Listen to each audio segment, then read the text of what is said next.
Hey guys, welcome. Ezekiel Part 1, Lesson 7. Before we get started tonight, I did want to remind everybody we have live interactive Zoom classes every Thursday night from 6:30 to 8 o'clock. If you'd like to join us and you aren't already on my list of contacts, just make sure to either shoot me an email, get in touch with me on Facebook, or leave a comment in the comment section under this video, and I'll be sure to send you an invitation and a link for next week's class.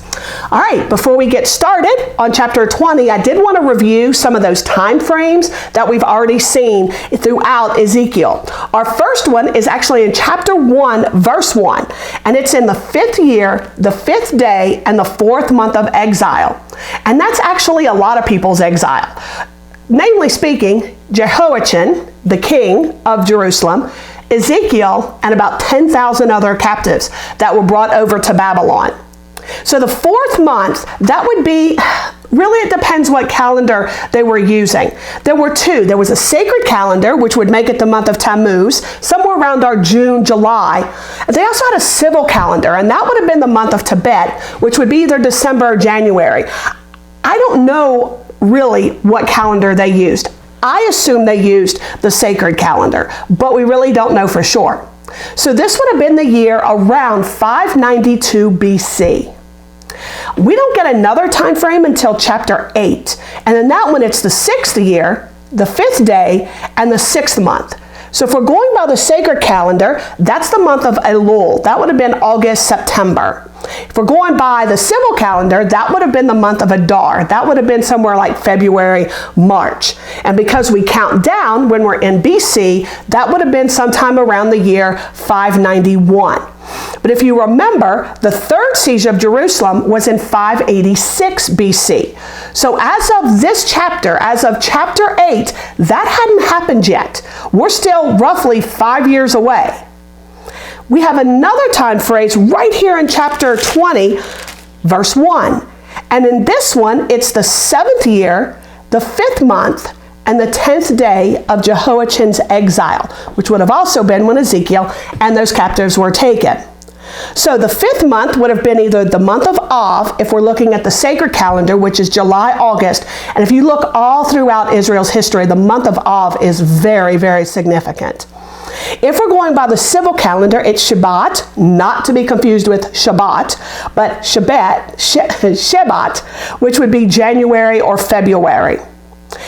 We're roughly about 11 months after chapter 8, verse 1. So we're still either in 591 or 590. So we're still quite a few years away, probably 4 years away from that 3rd siege. When we looked at that chunk of scripture between chapters 12 and 19, we were reading all about these judgments of Jerusalem and how they're not going to be delayed anymore. God's going to do what he said. But starting in chapter 20, we actually are starting this whole new division, or this whole new section, which we're going to get more into next week when we start to unpack chapters 22 to 24 together. So in chapter 20, verse 1, or actually verse 2, we see that these elders are coming back to visit Ezekiel. And where have we seen these elders before? We've seen them in chapter 8, verse 1, when Ezekiel had the vision of all the abominations. If you remember, when God picked him up by the head of his hair and flew him in a vision of the Lord, so obviously he didn't physically go, transported him 500 miles to Jerusalem and showed Ezekiel the abominations that were going on. Then we saw them again in chapter 14, verse 1, and that's when the Lord told Ezekiel that these elders who had come to him had hidden idols in their hearts. Why did the elders come to Ezekiel to begin with? What did they always want? Our scriptures tell us that they came to inquire of the Lord. Now, this was not an unusual thing for people to do with a prophet. They wanted to find out either what God was doing or what the prophet had to say about the future. So they knew that prophets were spoken to by God. They were God's messengers here on earth. So they wanted to know, what did God have to say about what was about to happen? The problem is, God gave him quite a startling answer. He said, you know what? I will not be inquired of you. Which is actually the exact same thing he told them when they came back in chapter 14, verse 3. What is God telling them essentially? Essentially, he's telling them, you know what? I'm done talking to you. I'm not going to answer you anymore. In verses 1 through 32, God goes on to explain exactly why he refuses to talk to him anymore. Why he's done answering anything they have to say. He's done talking to people who absolutely refuse to listen, and he's finished entertaining those stubborn, adulterous hearts that they have. So God first, he begins by giving them a really brief history of Israel. He tells them what he did, and he tells them what Israel did. And what Israel did is found in verses 4 through 29. He starts out with their abominations of their fathers, of what they had done, their ancestors had done. Actually, if you look at verses 5 through 7, they mirror beautifully chapter 16, verses 1 through 14. In verses 13 through 17, God's describing that first generation that came out of Egypt. And in 18 through 22, he's describing the second generation, the generation that God spared, the remnant that God spared, who are actually going to be able to go into the promised land. And in 23 through 29, he reminded Israel of their ongoing love affair with the nations and their idol worship. And then in verse 30 to 32, he brought it all back together to modern times to show them their own abominations that they were still committing, that really they weren't any different than from their forefathers. So because of all of these things, because of this abomination, because of this idolatry and idolatry, God declares he's done. He's already told them what to expect in the future. He already told them what he was going to do. The prophets had already warned them. They refused to listen, so God now refuses to talk. And then he tells them what he'd done. What had God exactly done for them? Well, first of all, he made himself known to the people while they were still in Egypt. He never left them.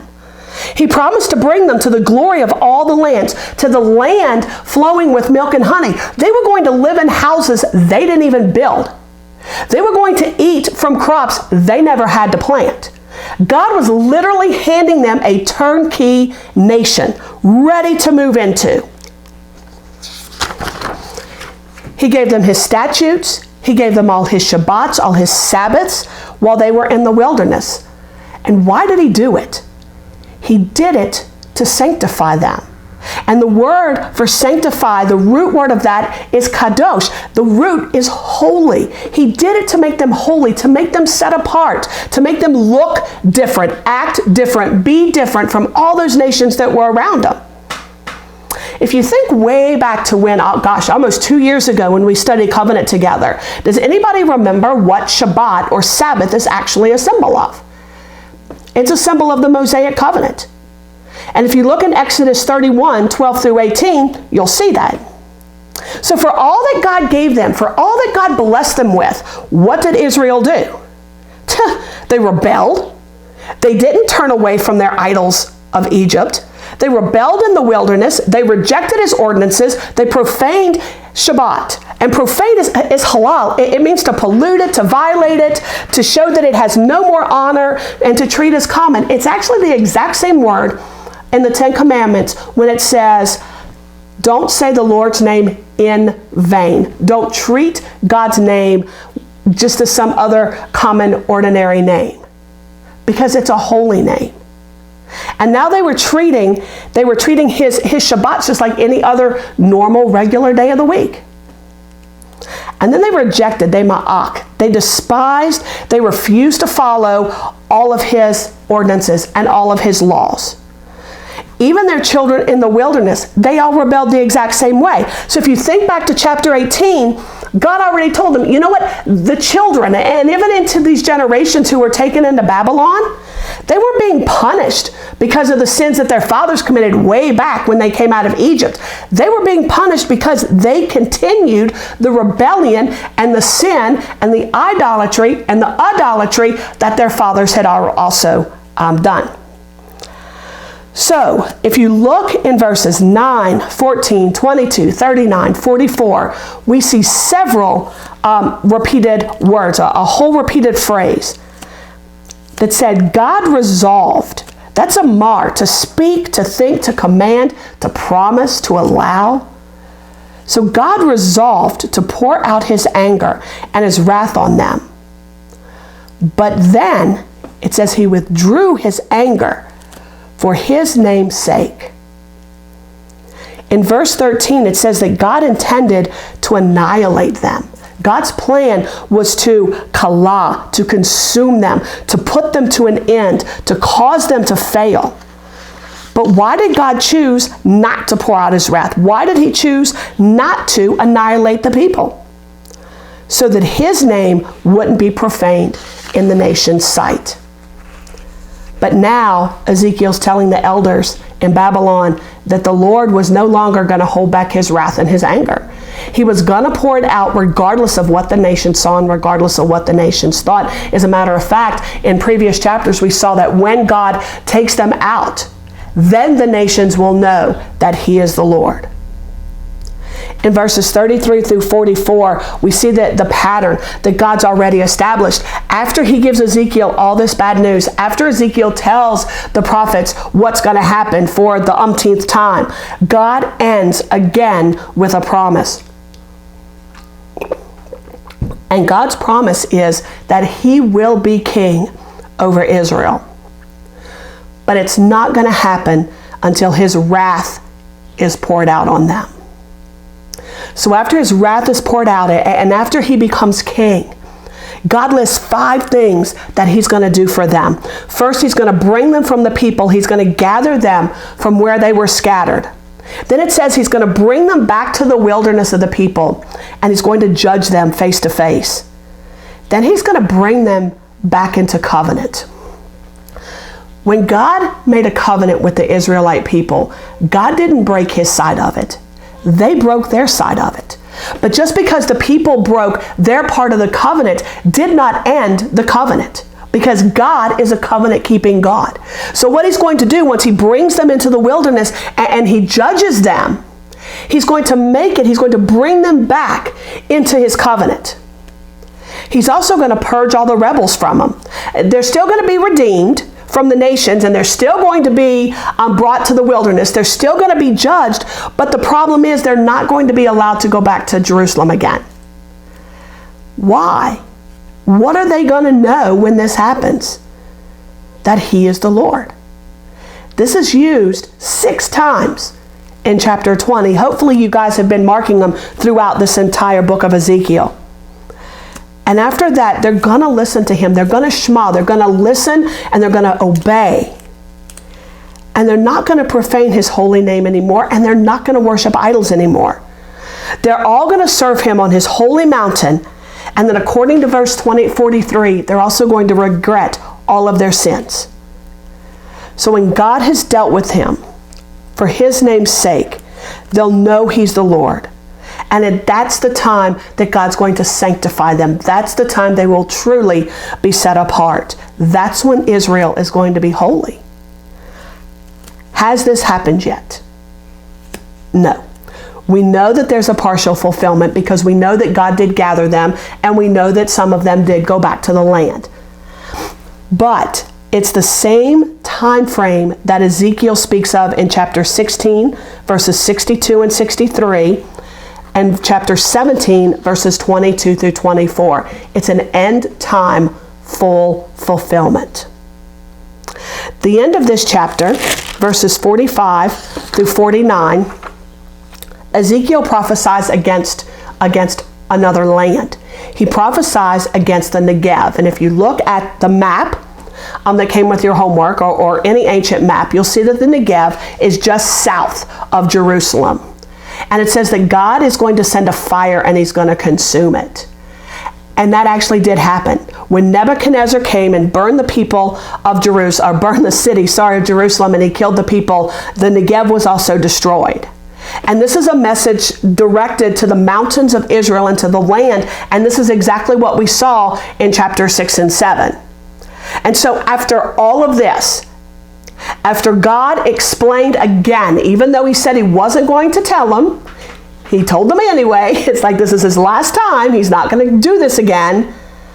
After he told them everything that was going to happen and repeated himself and explained to them why it was going to happen, look at poor Ezekiel. He says, "Oh, but Lord." They just say, "Nah, he's only speaking in parables." Now, in their defense, Ezekiel had actually spoken in parables. We talked about that last week. He spoke in 2 parables and actually also gave them a lament. But this is just them. This is that stubborn, hard heart, the hard-headedness, the refusal to listen, and the refusal to believe that God was speaking about Jerusalem, and that judgment was not very far off. Is it no wonder, honestly, that God just said, I'm done answering you? Now, these last verses, 44 through 49, they were traditionally actually part of chapter 21. I have absolutely no idea when they moved it back up to chapter 20 or why they even moved it back up to chapter 20. But they did. So, we're going to look in traditionally, or not in traditionally, and now in verses 1 through 7 of chapter 21. Not only was God going to send fire, but what else was God going to send? He was going to send his sword. And if you haven't already, I really recommend that all through chapter 21, all the way down to through verse 20, that you mark the word sword and that you connect it, because it's obviously a really important word in chapter 21. So, that sword is a symbol of God's judgment. And now he tells Ezekiel to prophesy after something else. What is Ezekiel going to prophesy against? He's going to prophesy against the sanctuaries, the holy places, and also the land. Now, by the sanctuaries, he's not talking about the temple of God. That's not what he's talking about. He's talking about those sanctuaries, those altars that Israel built on the high places, on those high mountains. He's talking about the idolatrous altars that they had built and where they were worshiping. That's the sanctuaries and the quote-unquote holy places that he's going to prophesy against, and also the land itself. Destruction is going to come from south to the north, from the Negev on up through Jerusalem. God was against his people and his land because the people defiled the land with their idols. In chapters 13, 8, and 20, he said he was against the false prophets in the land. So the land was full of false prophets. And we read also that those false prophets had ended up back in Babylon. And also in chapter 20 that we just went over, in verse 3 and verse 31, he told the elders he wasn't going to answer them anymore. Because this was not a time for questioning. This was not a time for pity. This was a time for judgment. And this was a time for the pouring out of God's wrath. Ezekiel then, poor thing, had to go back to the pictorial prophecies. But this time at least, it was a little less dramatic than his previous prophecies. So, how was he supposed to sort of share the news? It says he had to groan with a breaking heart and bitter grief. So here's poor Ezekiel in front of these elders, wailing and groaning and just having this broken heart and this bitterness, which really probably wasn't too far off from how he was actually feeling. And the whole purpose of acting this way was so that the people would come and they would ask him, why in the world are you acting this way? And when they came and they had to ask him, he wasn't allowed to just tell them what was going to happen. They had to come and ask. And when they came and asked, God would open his mouth and allow him to answer. And then Ezekiel was allowed to give them the news of the coming judgment. It's a sure thing. It's not a parable. In verse 3, God says he's going to cut off the righteous and the wicked. They're both going to be separated from the land, but remember, there is a group that's going to be able to go back to the land. We read that in chapter 20, that even though the wicked and the righteous are all sent away, and yeah, they'll all be gathered back, but with that judgment, the rebellious ones will not be allowed back in the land. God demands a righteous remnant. That reminds me a lot of in the book of Matthew, chapter 35, starting in verse 31, about the sheep and the goats. And then in Matthew 13, starting in verse 24, they talk about the wheat and the tares. Then when you go back down to Ezekiel chapter 21, verse 8, through 17. In verse 12, God tells Ezekiel, let's read, "Cry out and wail, Son of man, for it is against my people, it is against the officials of Israel. They are delivered over to the sword with my people, and therefore strike your thigh." Why is Ezekiel supposed to cry and wail and carry on? Because the sword of slaughter is against God's people. And only through their slaughter is God's wrath going to be appeased. It describes God's sword as sharp, as polished, so it's ready to be used. It's against his people, and it's against Israel's officials. Now, verse 13, depending upon what version of the Bible you're using, is actually translated very differently.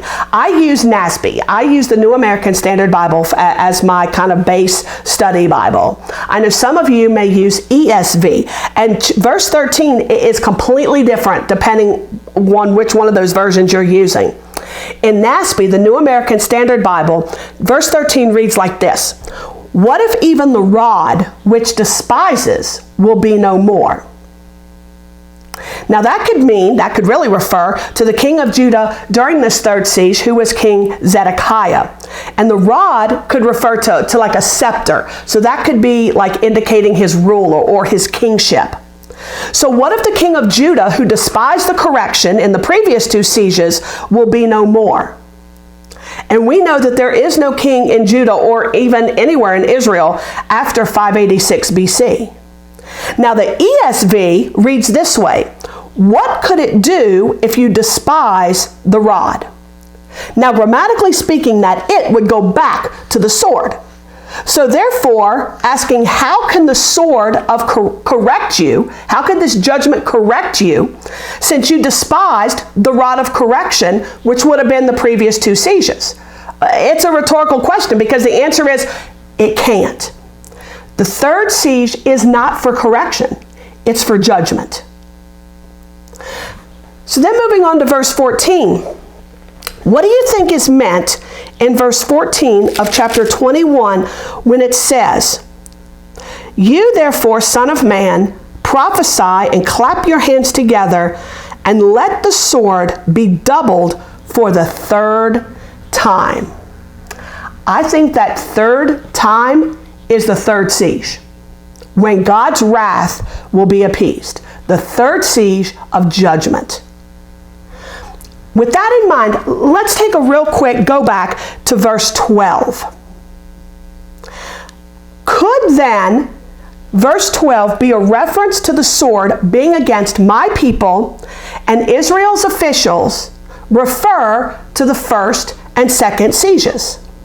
The first siege, which would have been my people, that's when Daniel and his friends and some of the noblemen and some of the princes, but not all of them, were actually taken into Babylon. Then when it says the sword is against the officials of Israel, that would have been the second siege. Those officials were Ezekiel, who could have represented the priesthood because he is called a priest, the 10,000 captives, which we also know included the elders who were there with him, and the king. And all of them were taken during that second siege. So those would have been the officials, a representative of the priesthood, the elders, and even the king himself. Could be. Verses 18 through 23, there are actually two ways that the sword of Nebuchadnezzar could have come. It could have gone to Rabbah, which was the capital city of Ammon, which is modern-day Jordan, which is just kind of to the northeast of Jerusalem. To Judah, or it could have gone to Judah and the fortified city of Jerusalem. So now Nebuchadnezzar had a decision to make. And how did Nebuchadnezzar actually make that decision? Through divination. Where did he end up going? He ended up actually going to Jerusalem. So in 24 through 27, God lays out again why this third siege is coming. He says, "You've made your iniquities to be remembered." Zachar, not only to remember, but to act. It's the same thing back in Egypt when God says he heard the cry of his people and he remembered the covenant. God can't forget. It's impossible for God to forget. It's totally against his nature. So what God did is he remembered and he acted upon it.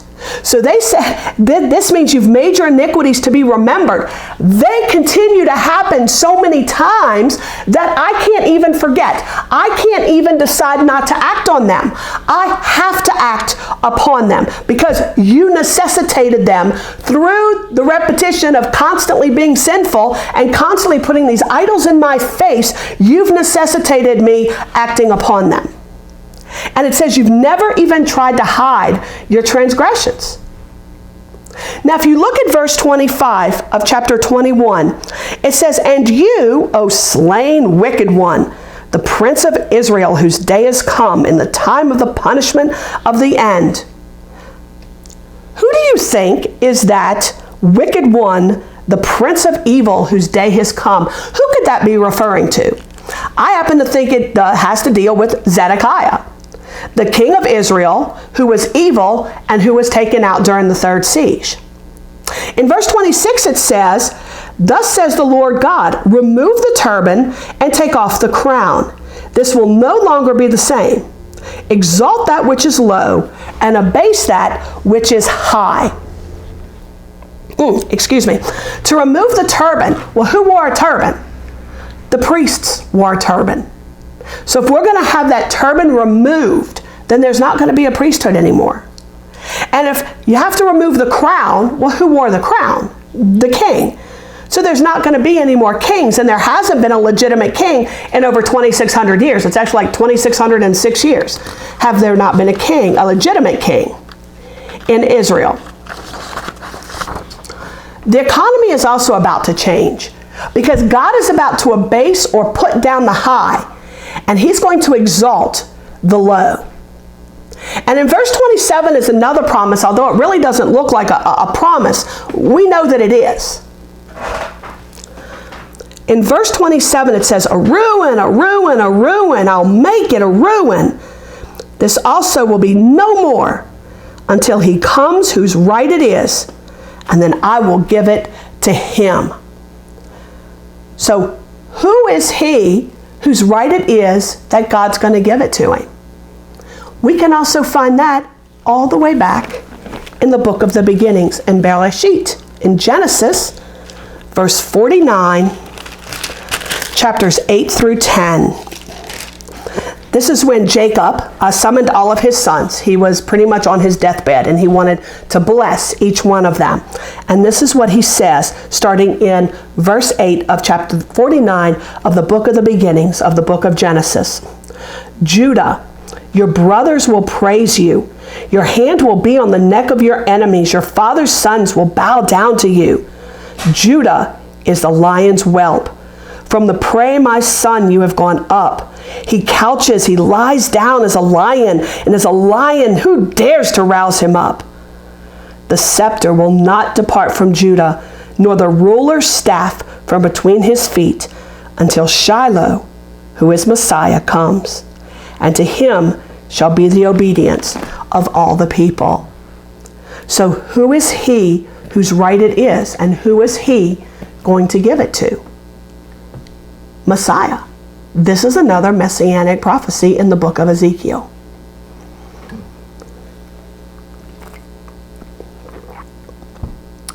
If you look down to this last group of verses, chapter 28 through 32, who is Ezekiel prophesying about now? This is actually a prophecy against Ammon. The city of Rabbah rebelled against Nebuchadnezzar, just like Jerusalem's kings rebelled against him. So in 582, Nebuchadnezzar besieged that city, and in 581, he actually captured it. So even though Nebuchadnezzar used divination to decide which city to attack first, who actually gave Nebuchadnezzar the answer? God. God. We looked at some cross-references on day 5. We looked at several. The first one was Jeremiah 17, starting in verse 1, and this is when Jeremiah gave God's word about the same time that Ezekiel was talking to the exiles in Babylon. Then Jeremiah was back in Jerusalem, and he was prophesying about the same time. And Ammon is actually one of the nations that God told Jeremiah that he was going to give to Nebuchadnezzar. God was going to give to Nebuchadnezzar. And then Jeremiah proclaims, the Lord of hosts, Adonai Sabaoth, is creator and ruler of all, and all nations and rulers are under his control. We went to Daniel 4, which actually showed us the theme of Daniel. The Lord Most High, El Elyon, is the ruler over the realms of mankind, and he bestows it upon whomever he chooses. And interestingly enough, that wasn't written by Daniel. That was actually written by Nebuchadnezzar. Nebuchadnezzar also declared at the end of that chapter that the King of Heaven is able to humble the proud. Isaiah 44 is when we meet Cyrus, 150 years before he's ever born. God not only named Cyrus, he also named the nation that he would be king of, the nation of Persia. It wasn't even a nation at this point.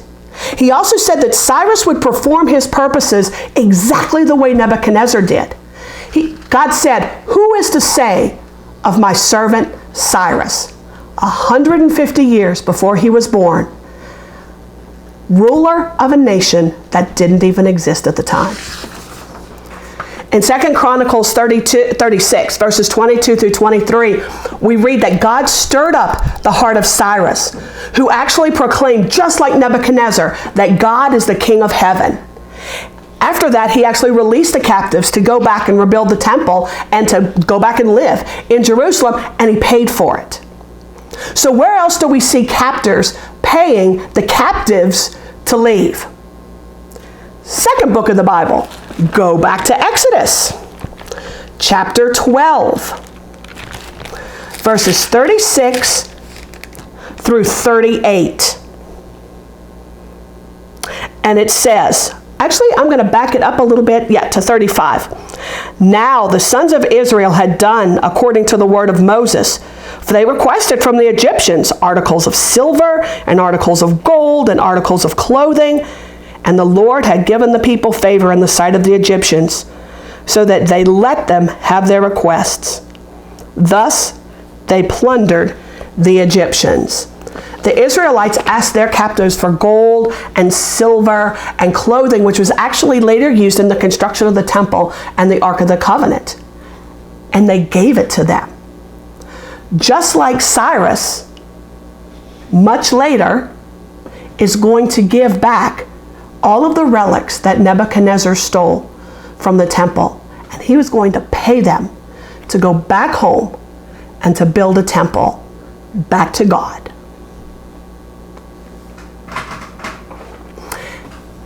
Just a quick reminder, if you haven't let me know already, you need to let me know really ASAP so that I can order your Ezekiel Part 2 books.